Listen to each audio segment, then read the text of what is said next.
નમસ્કાર મિત્રો, હું એડવોકેટ મેહુલ પંડ્યા આ વિડીયોમાં આપ સૌનું હાર્દિક સ્વાગત કરું છું. જય હિન્દ, જય સંવિધાન. મિત્રો, આજનો આ વિડીયો જે ચાલુ થાય છે એમાં આજનો બહુ જ મહત્વપૂર્ણ ટોપિક છે. કદાચ બની શકે કદાચ તમારા કામનું ના હોય, પણ હું દર વખતની જેમ એવી વિનંતી કરીશ આપ સૌને કે આ વિડીયો શક્ય હોય એટલે વધારે ને વધારે લોકોને શેર કરજો. ક્યાંક બને કે તમારા કામનું ના હોય, પણ તમારા ગ્રુપમાં, ગામના ગ્રુપના લાગતા વળગતા દરેક ગ્રુપોમાં અવશ્યથી શેર કરજો. ક્યાંક આ એક સેવાનો ભાવ થઈ જશે, કારણ કે આ વિડીયો કોને ક્યાં કામ લાગે, ક્યાંક કોઈકની જિંદગી બચાવી લેતા હોય છે આવા વિડીયો. આ કાયદાના વિડીયો છે મિત્રો. તો કદાચ તમને એવું લાગે કે અમારે કામનું નથી, કાલ ઉઠીને બની શકે કે તમને બી કામ લાગી જાય, કે તમારા કોઈ અંગત સગાવાલાને કામ લાગી જાય, હિતેચ્છુને કામ લાગી જાય, તો એમના માટે આ વિડીયો આશીર્વાદ સ્વરૂપ બને છે. ઘણીવાર બનતું હોય છે કે તમારા કામનો વિડીયો કોઈ બીજો વોટ્સઅપના ગ્રુપમાં કે ગમે ત્યાંથી મોકલે છે, તો તમે પણ આ સેવાના એક ભાગરૂપે આ કરી શકો છો. હવે મોડું નહીં કરતા વિડીયોની શરૂઆત કરીશ. મિત્રો, આજકાલ આ એક ઘણા બધાનો પ્રોબ્લેમ છે.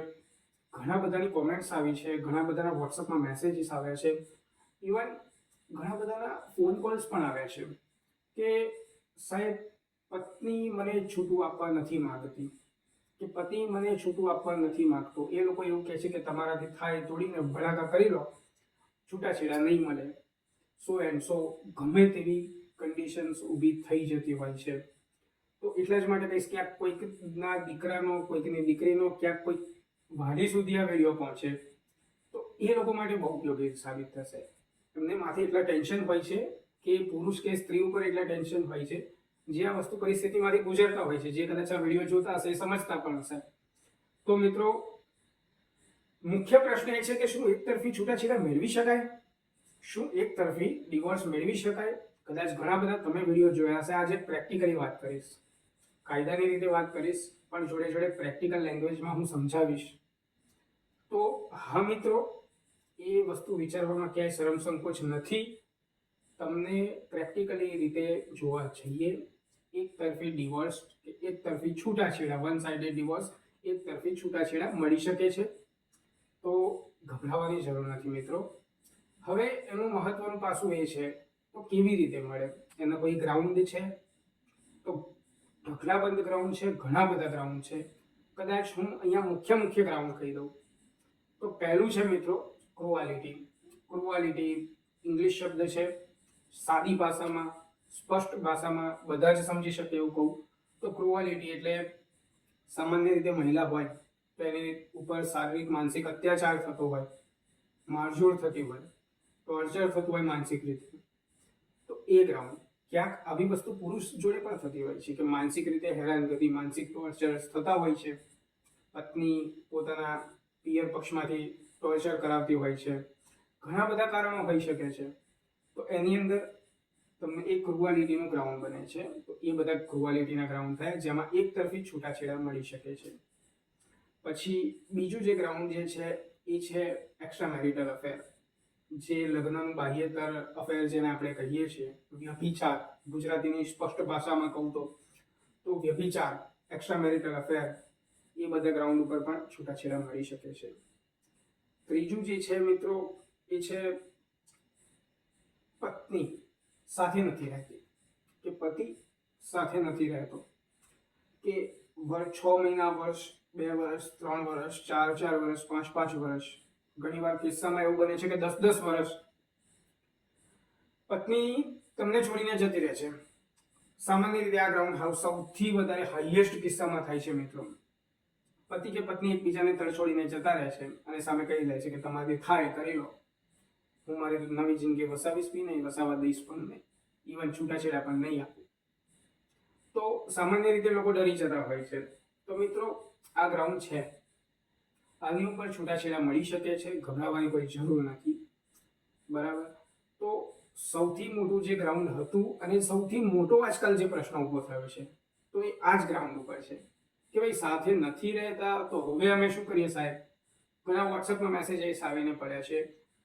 તમારા કોઈ પણ ક્વેરી, મૂંઝવણ, જે પણ પ્રશ્ન હોય તમે વોટ્સએપમાં મેસેજ કરી શકો છો. તમારું નામ, ગામનું નામ, તમારો વિષય જે પણ છે એ લખો. હું તમને અવશ્યથી ફોન કરવાનો પ્રયત્ન કરીશ. હાલાકી ઢગલો મેસેજીસ ને ફોન કોલ્સ આવતા હોય છે, મારે પણ કોર્ટમાં જવાનું હોય છે. બની શકે કે મારે વહેલું મોડું થઈ જાય તમારી સાથે વાતચીત કરવામાં. પણ હા, મારો રિપ્લાય, મારો ફોન અવશ્યથી આવશે અને શક્ય એટલો હું એવો પ્રયત્ન કરીશ કે તમારા પ્રોબ્લેમનું હું નિરાકરણ આપી શકું. હવે મિત્રો, એના પછીનું ગ્રાઉન્ડ છે, મેઇન જે ગ્રાઉન્ડ છે એમાં એવું છે કે ધર્મ પરિવર્તન. કે કોઈ પત્ની પોતાના હસબન્ડ જોડે પરણેલી હોય, ધારો કે હિન્દુ જ હોય બંને. હવે પુરુષ એવું કહે છે કે મારે ક્રિશ્ચિયન બનવું છે, મુસલમાનમાં ટ્રાન્સફર થવું છે, કે સો એન્ડ સો કોઈ પણ ધર્મમાં ટ્રાન્સફર થવું છે, એની પત્નીને મંજૂર નથી કદાચ, તો એ છૂટાછેડાનું ગ્રાઉન્ડ છે કે પત્ની એવી રીતે કરતી હોય અને કરાવડાવતી હોય.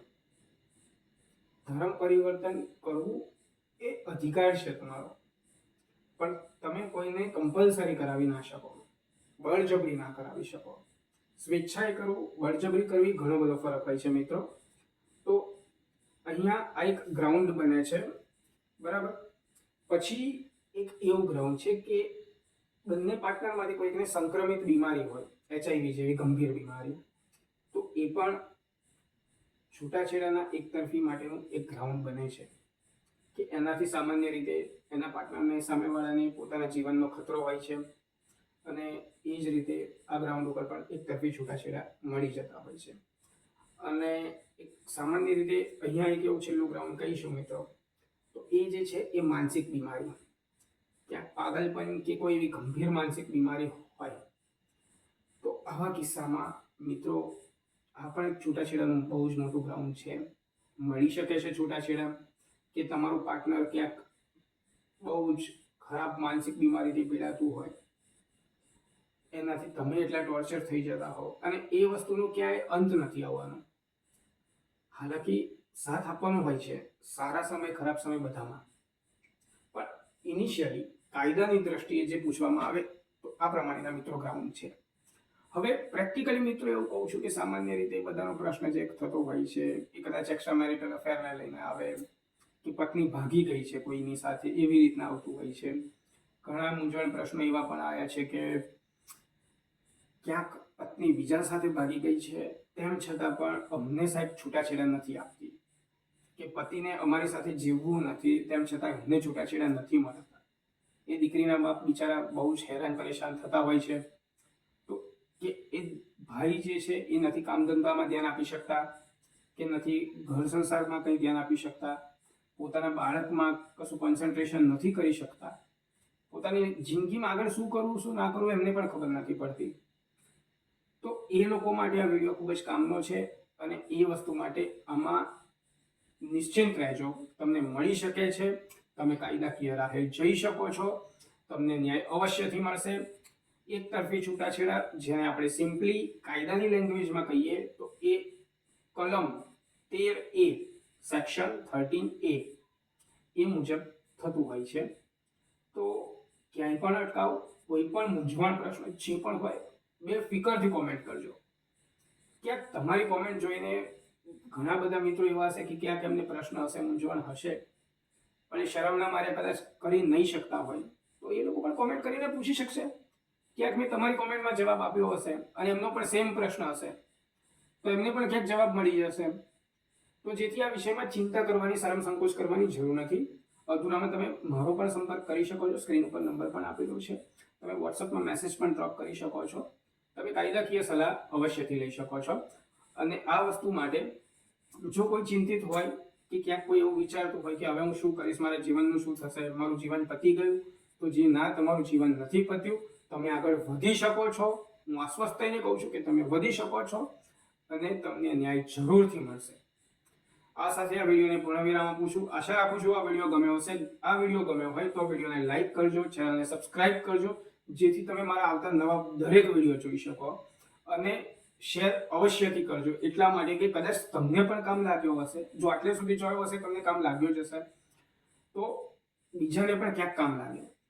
તો તમારા ગામના ગ્રુપમાં કે લાગતા વળગતા તમામ ગ્રુપમાં આવા વિડીયો શેર કરતા રહેજો, જેથી ક્યાંક કોઈકને કામ લાગે, કોઈકની જિંદગી બચી જાય.